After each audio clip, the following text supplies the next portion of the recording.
탈무드에 보면 한 왕이 두 명의 광대를 부릅니다.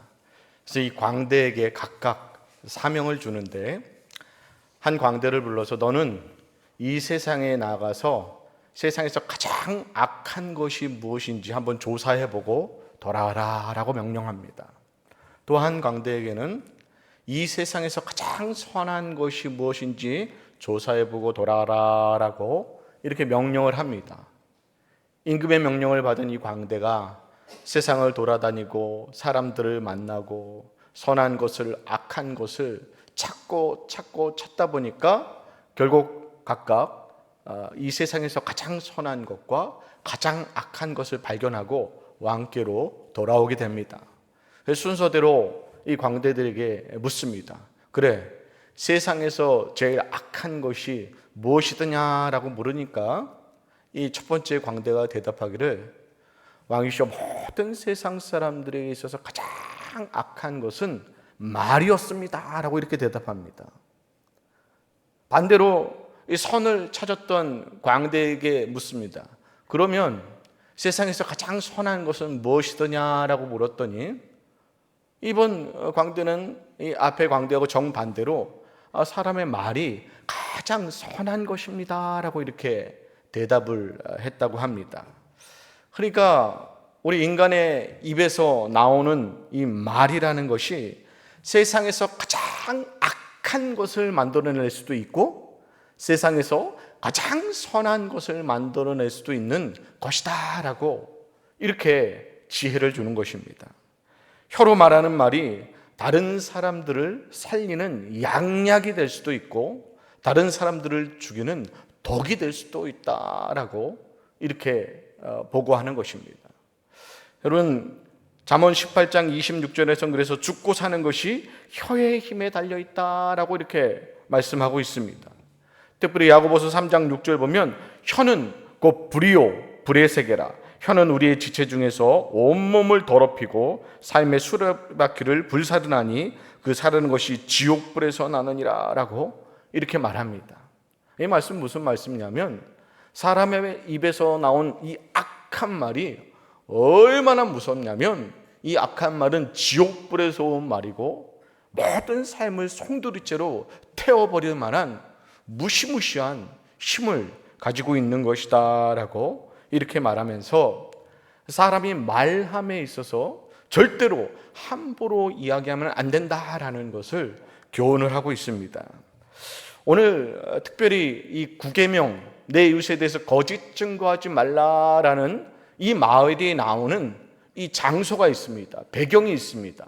이 배경은 어디냐면 이 법정에서 쓰이는 말입니다. 그러니까 너희들이 법정에 서게 됐을 때 절대로 내 이웃에 대해서 너희의 감정대로 너희가 알지 못하는 바를 함부로 이야기하면서 거짓으로 증거를 하면 절대로 안 된다라고 이렇게 명령하는 그런 말씀이 오늘 10계명 중에 9계명의 말씀입니다. 여러분, 오늘날은 검사도 있고 변호사도 있기 때문에 아주 죄를 꼼꼼히 따져봅니다. 그래서 검사들은 이 사람이 왜 죄인인지에 대해서 논리를 만들고 또 변호사는 이 사람이 왜 죄인이 아닌지에 대해서 논리를 만들어서 판사 앞에서 서로 씨름하기 때문에 우리들은 우리 그 죄의 문제 가지고 직접 고민할 필요가 없습니다. 그런데 고대 이스라엘에는 판사도 없었고 또 변호사도 없었는데 어떻게 이 재판이 이루어질 수 있었겠습니까?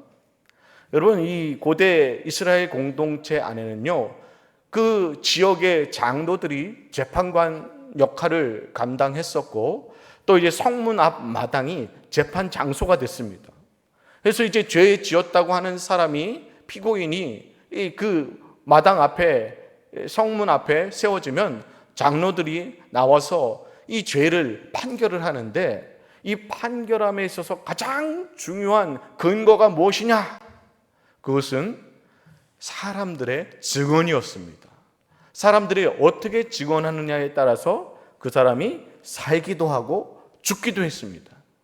그래서 특별히 이 믿음의 공동체인 이스라엘 공동체 안에서 한 영혼이 죽을 수도 있고 살 수 있는 것이 바로 이 증언이기 때문에 오늘 우리 교회 공동체 안에서 나의 말 한마디 때문에 사람이, 성도가 죽을 수도 있고 신앙을 잃어버릴 수도 있고 살 수도 있고 신앙의 힘을 얻을 수도 있는 문제이기 때문에 굉장히 신중하게 증언해야 된다라고 이렇게 말을 하고 있는 것입니다.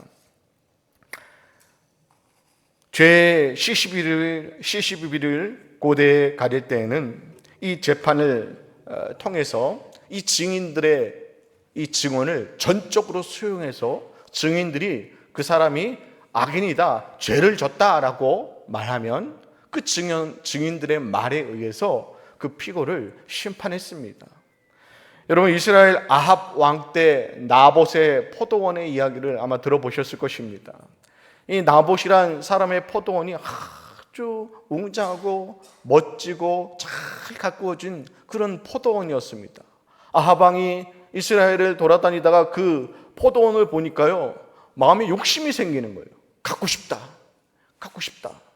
그래서 이 나봇에게 가서 내가 후히 계산해 줄 테니 이 아름다운 포도밭을 나에게 팔아라라고 요청을 합니다.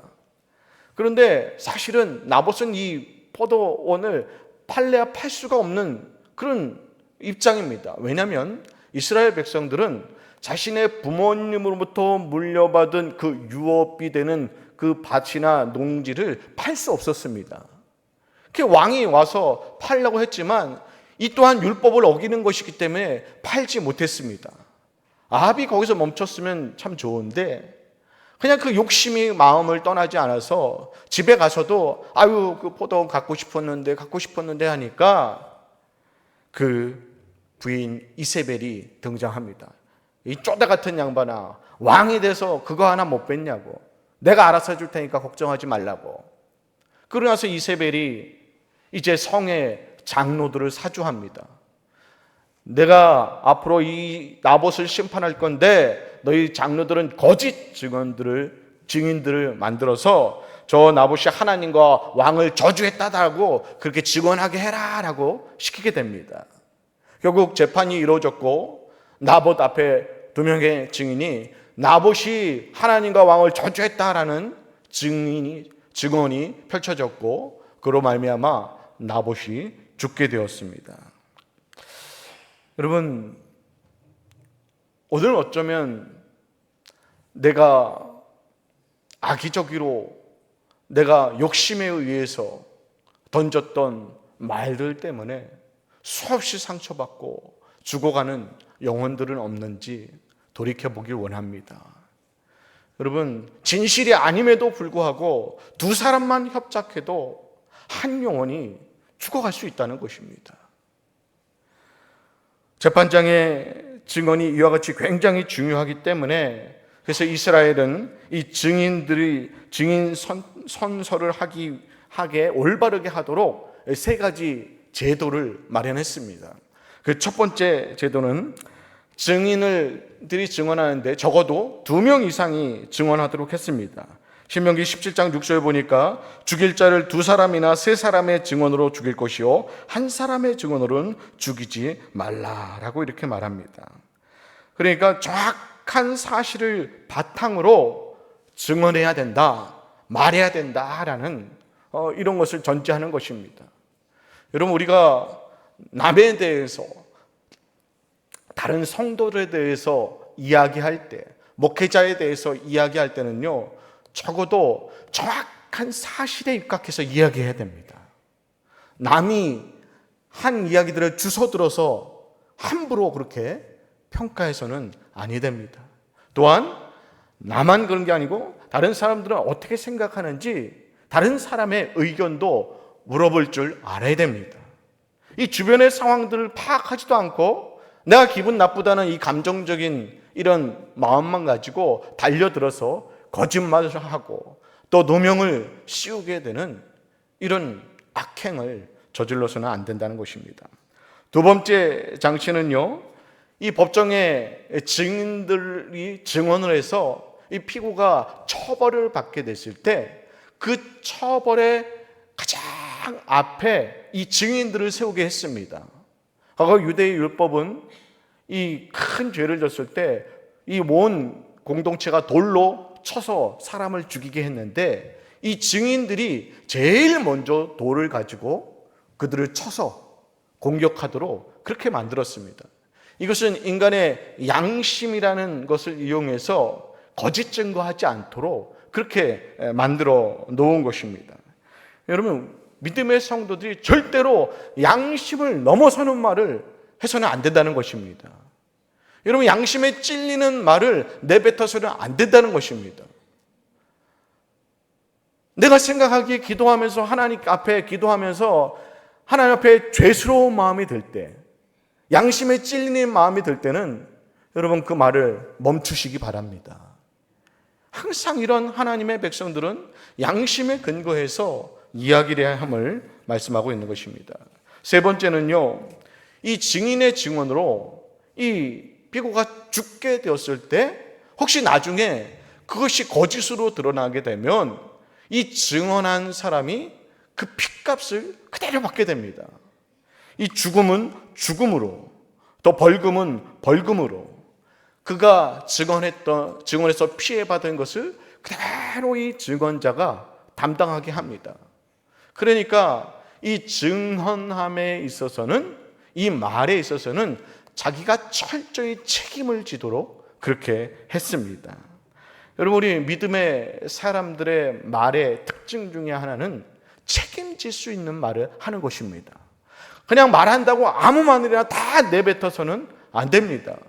사람의 호의를 얻기 위해서, 당장 기회를 잡기 위해서 내가 할 수도 없는 말들, 알지도 못하는 말들을 내뱉고 또 공약을 걸고 약속을 함부로 해서는 아니 되는 것입니다. 믿음의 사람들은 항상 내가 책임질 수 있는 말을 감당해야 함을 오늘 증인을 통해서 우리에게 교훈하는 것입니다. 오늘 말씀은 꼭 법정에서만 적용되는 것이 아니고 오늘 이 이스라엘 공동체 안에 적용되었던 말씀이기 때문에 오늘 우리 교회 공동체 안에 그대로 적용된다라고 해도 과언이 아닐 것입니다. 여러분, 우리는 이스라엘의 장로들이 나와서 증인을 세우고 재판을 하진 않지만 우리 스스로가 우리 공동체 안에서요, 얼마나 많은 성도들을 향해서 재판을 하는지 모릅니다. 두세 사람이 모여서요, 저 사람은 나쁜 사람이라고, 저 사람은 틀려먹었다고, 못됐다고, 거짓말쟁이라고, 그 사람이 어떻게 그런 상황 가운데 있는지, 어떻게 그런 말을 하게 됐는지 전혀 알지 못하고 그냥 주워 들은 이야기만 가지고 얼마나 많은 재판을 하는지 모릅니다. 그러니까 제대로 알지도 못하는 사람을 수십 년 동안 나쁜 사람으로, 좋지 않은 사람으로 오해하는 이런 일들이 교회 공동체 안에 일어나고 있다는 것입니다. 어떤 분이 그렇게 말합니다. 저 집사님이 그랬다며? 그러니까 이 맞장구 치는 분이 있습니다. 어쩐지 처음부터 느낌이 안 좋았어. 그러니까 여기는 사실이 존재하는 게 아니에요. 정확한 사실을 바탕으로 이야기하는 게 아니에요. 누가 그러던데, 누가 그러더라고. 그러니까 정확한 사실도 모른 채 맞장구를 침으로 말미암아 우리가 한 영혼을 재판하게 되고 처벌하게 되고 한 영혼이 낙심하게 되고 상처를 입게 만드는 이런 일들을 행할 수 있다는 것입니다. 저도 여러분도 이 남들을 비판하고 험담하는 데 있어서는 완전히 자유로울 수 없습니다. 저도 설교 준비하면서 나는 깨끗한가? 나는 남에 대해서 항상 이렇게 좋게 이야기했나라고 이렇게 돌이켜 보니까 저도 때로는 막 좀 어떤 사람에 대해서 좋지 않은 말을 했던 그런 시간들이 있었음을 또 기억하면서 하나님 앞에 회개하는 시간을 가졌습니다. 여러분, 우리도 그렇지 않습니까? 옆에 성도들을, 마음에 들지 않는 사람들을 비난하고, 때로는 목회자를, 때로는 중직자들을, 때로는 목자들을, 교회 식구들을 제대로 알지도 못하면서 비난하고 험담하지 않습니까? 여러분, 근데 한 가지 꼭 알아야 될 지혜가 있습니다. 지금 날 찾아와서요, 다른 사람 험담하는 사람은 다른 데 가서 누구 험담할까요? 내 험담합니다. 그게 불변의 진리입니다. 여러분, 다른 사람에 대해서 말할 때 우리가 절대 과장하거나 왜곡하거나 여러분 곡해하지 말고 신중해야 한다는 것입니다. 우리가 법적으로 따지지 않아서 그렇지 사실을 가만히 살펴보면요, 서로 명예훼손으로 법적으로 고발할 그런 일들이 얼마든지 우리 안에 있을 수 있다는 것입니다. 그러나 여러분, 항상 거짓말이 나쁜 것은 아닙니다. 때로는 이 거짓 안에도 위해할 수 있는 그런 거짓말들도 있습니다. 대표적인 경우로 예의를 지키기 위한 거짓말이 있습니다. 어떤 사람이 가정에 식사 초대를 해갖고 식사를 차렸는데요, 이제 식사를 정성껏 차려준 집 주인이 어떻게 입맛에 맞았나요? 물어봤는데, 오늘 더럽게 맛없었습니다 라고 이렇게 이야기하는 건 이건 잘못된 거죠. 조금 맛없게 느껴졌어도 어떻게 얘기해야 돼요? 참 맛있었습니다. 감사합니다. 상대방의 예의를 지키기 위한 이런 거짓말들은 있습니다. 또 선의를 가지고 생명을 살리기 위해 때로는 거짓말을 할 때가 있습니다. 모세 때 이 산파들이 이 바로로부터 아기가 태어나면 다 죽이라고 명령을 받았지만 이 산파들이 어떻게 거짓말을 하냐면, 이 히브리 여인들은 힘이 너무 좋아서 이 아기 난다는 소식을 듣고 내가 가면 이미 다 아기를 낳아버리고 숨겨놔서 아기를 죽일 수 없었습니다 라고 그렇게 거짓말하면서 사실은 그곳에서 아기를 받아서 아기를 살렸습니다. 여러분, 기생 라합을 기억하십니까?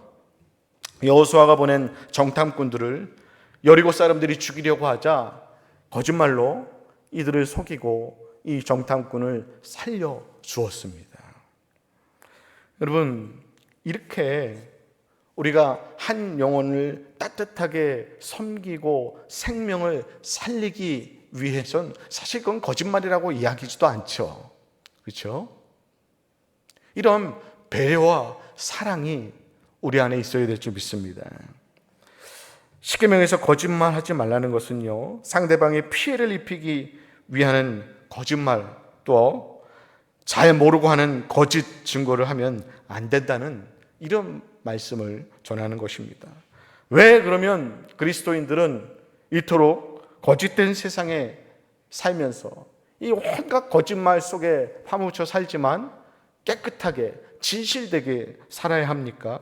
그건 내가 깨끗하게 되기 위함도 아닙니다. 내가 뭐 특별한 사람이라서도 아닙니다. 우리가 깨끗하게 정직하게 살아야 될 이유는 딱 하나입니다. 왜냐하면 우리 하나님이 정직하시기 때문에 그렇습니다. 우리 하나님이 진실한 하나님이시기 때문에 그렇습니다. 사람들은 하나님을 진리의 하나님이라고 부릅니다. 하나님은 성령님을 진리의 영이라고 부릅니다. 하나님은 하나님의 말씀을 진리라고 말합니다. 그러니까 그 진리를 따르는 하나님의 백성된 나이기 때문에 우리는 정직해야 되고 깨끗해야 되고 진리를 따라야 됩니다. 또한 우리가 진리를 따라야 될 두 번째 이유는 이 거짓말을 하게 되면 이 거짓말 행동은 누구로부터 오게 된 것이냐면 사단으로부터 온 것이기 때문에 그렇습니다. 여러분, 인류가 망가지는 이 인류 패망의 역사의 그 시작이 어디로부터 시작됐냐면 이 사단의 거짓말로부터 시작됐습니다. 사단이 뱀에게 사주를 했죠. 선악과를 먹어도 죽지 않을 것이다. 그런데 하나님은 어떻게 말씀하셨죠? 정령 죽으리라 했는데 죽지 않을 것이다 라고 이 거짓말을 했기 때문에 결국 이 거짓말을 낳아서 이 거짓말의 역사가 오늘까지 흘러내려왔고, 결국 이 거짓말을 하는 자는 그냥 거짓말로 끝나는 것이 아니고 사단에게 사로잡히는 역사가 일어나기 때문에 우리의 믿음의 사람들은 정직한 영, 하나님의 성령에 사로잡혀서 거짓을 배척해야 합니다. 여러분, 우리가 하나님의 영에 사로잡혀서 진리를, 정직을 붙잡지 않으면 사단의 영에 사로잡혀서 거짓을 늘 입에 담는 그런 하나님으로부터 멀어지고 버림받는 그런 인생을 살 수밖에 없다는 것입니다.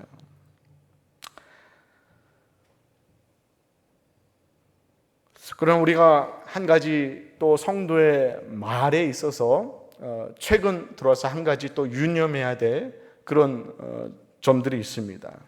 어떤 점이냐면 요즘 교회 안에 이 세상의 생각들이 많이 들어와서 마치 믿음의 말과 긍정의 말이 같은 것으로 이렇게 치부될 때가 참 많이 있습니다. 세상의 많은 이 서적들에서요, 나는 성공할 거야, 나는 성공해 라고 말하면 성공한다 라고 이렇게 말합니다. 나는 실패할 거야, 나는 안 돼 라고 말하는 사람은 안 된다 라고 이렇게 가르칩니다.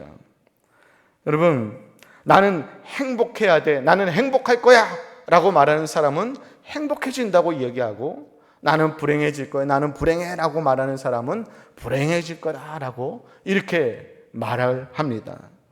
여러분, 이것은 성경의 가르침이 아닌 거짓된 가르침입니다.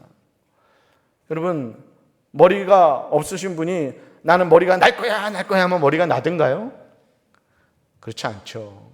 우리가 긍정으로 100번 다짐해도 되지 않는 것이 훨씬 더 많다는 거예요. 여러분, 말이 중요한 것은요, 우리의 말에 인격의 내용이 있기 때문에 중요한 것입니다. 정직한 사람은요, 정직한 말을 하고 착한 사람은 착한 말을 합니다. 악한 사람은 악한 말을 하고 거짓된 사람은 거짓된 말을 합니다. 그래서 여러분, 이 말에는 그 사람의 인격이 드러나고 또 그 말에 대해서 책임을 지는 이런 의무가 들어있기 때문에 여러분, 이 말에 있어서 우리가 굉장히 신중해야 된다라고 이렇게 말씀을 드릴 수 있습니다. 다시 말씀드리지만 성도의 말은 반드시 책임질 수 있는 말을 해야 되는데, 그 이유가 뭐냐면 하나님께서 우리를 심판하실 때 우리가 한 말도 그 심판의 대상이 되기 때문에 우리 말함에 있어서 신중할 필요가 있다는 것입니다. 우리의 말이 긍정적이냐 부정적이냐가 중요한 것이 아니고 우리의 말이 진실한가 거짓된가가 훨씬 중요합니다. 여러분, 선지자의 말들 중에도 부정적인 말들도 얼마나 많이 있습니까? 긍정적인 축복의 말도 있지만 너희가 패망하게 될 것이다, 심판을 받게 될 것이다, 너희가 망하게 될 것이다, 이 부정적인 말들도 참 많이 있었으면 우리는 성경을 통해서 알 수 있지 않습니까? 사람과의 관계에 있어서도요, 성도들이 늘 좋은 말만 해줘야 된다라는 것이 아닙니다. 진실된 말을 해줘야 된다는 것이죠. 오늘 9계명의 핵심은요, 거짓과 참의 문제입니다. 가짜를 배격하고 참을 쫓아야 된다는 것입니다. 오늘날 우리 사회에 있는 온갖 문제들의 그 근본적인 출발은 다 이 거짓말 때문에, 거짓 때문에 생겨진 이런 문제들이 대부분입니다. 취업을 하거나 여러분 대출을 하려고 하면요, 요구하는 서류가 적게는 10개에서 많게는 막 20가지까지 됩니다. 왜 이렇게 사회는 취직을 하고 입학을 하고 또 대출을 받는데 이게 많은 서류를 제출하냐면 거짓말을 가려내기 위해서 그렇습니다. 그쪽을 통해서 이 사람이 거짓말하지 않는다는 것을 최소한으로 확보하기 위해서 많은 서류들을 요구합니다. 그만큼 이 시대가 믿을 수 없는 시대, 거짓된 시대가 되었습니다. 이때 이런 우리 믿음의 성도들만큼은, 하나님의 백성들만큼은 여러분 거짓되지 않고 진실되어지기를 주님으로 축복드립니다. 오늘 이 세상과 하나님의 백성이 분명하게 구분되는 한 가지는요, 진실된가 거짓된가입니다. 여러분, 오늘 내 이웃에 대해서 거짓 증거하지 말라.